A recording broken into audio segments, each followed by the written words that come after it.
त्यावेळेचे 1000 त्यावेळेचे 1000 विचार करा, वा. कल्पना करा. पण मला एक सांगा, जसं तुम्ही आता मगाशी म्हटलात की टिळकांनी देखील असा अनुवाद इंग्रजीमध्ये केला होता, त्यावेळी इंग्रज पंचांग बघत होते का याचा अर्थ? हो, पंचांग म्हणजे नाही, इंग्रज पंचांग बघण्यापेक्षा संशोधक वृत्ती होती. बर. म्हणजे उत्तरायण आणि दक्षिणायन हे तुमच्याकडे कसं माहीत होतं, तुम्ही हे कसं करता. आणि बघा, चांद्र सौर पद्धतीचा मेळ घातलेला असतो पंचांगात, कारण आपल्या ठराविक सण ठराविक ऋतूत येण्यासाठी हे केलेलं असतं.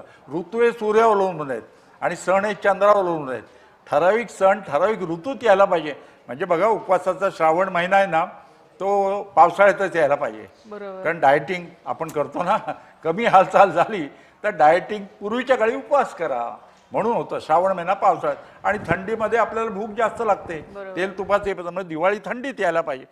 हे चांद्र सौर पद्धतीचा मेळ घातलेला आपल्या पंचांगात ते ब्रिटिश लोकांना कुतूहल असायचं. तुम्ही एवढे जुने कसे, तुम्हाला सांगतो, केवळ टिळकानेच नव्हे तर अनेक ब्रिटिश शास्त्रज्ञांनी त्याचा अनुवाद केला इंग्रजीत. खरं आहे की खोटं आहे हे पाहण्यासाठी 55 श्लोकांमध्ये गणित आहे. मला सांगा ना, जगामध्ये असा कुठलाही देश नाही प्राचीन काली इतकं संशोधन करतो. नवीन पिढीला सांगायला पाहिजे. आणि मगाच मी टिळकाने सांगितलं ना, 1000 रुपयाचं बक्षीस लावलं, ते नागपूरचे डॉक्टर केशव लक्ष्मण दफ्तरी. तुमच्यापैकी कोण नागपूरचे असतील ना, अभिमान वाटला पाहिजे.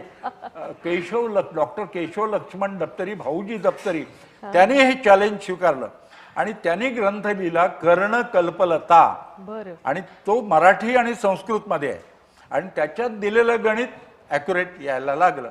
आता आम्ही जे पंचांग करतो ना, मी पूर्वी कर्णकल्पलतावरून करत असे, आता संगणकावरती ते गणित, संगणक आला आणि संगणकावरती गणित बसवलं. त्यामुळे पुढच्या 100 वर्षात नवरात्र कधी आहे, गणपती कधी आहे, ग्रहण किती आहेत, सगळं सांगता येतं.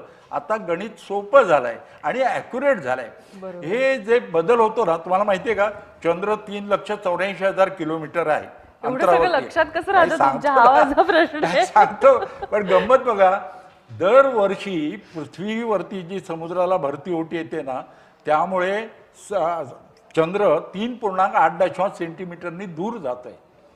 काही वर्षांनी खगरात सूर्यग्रहण दिसणार नाही, कंकणाकृतीत दिसेल, पण चंद्र एवढा दूर जाईल की सूर्याला पूर्णपणे झाकून टाकू शकणार नाही. बरं. कंकणाकृती. तशीच पृथ्वीचा वेग मंदावतोय. हे आता हे बघा, हे जे बदल होतो ना, तो गणित आता कॉम्प्युटरवरती ॲडजस्ट केला जातो आणि त्यामुळे ॲक्युरेट अगदी बरोबर होतं.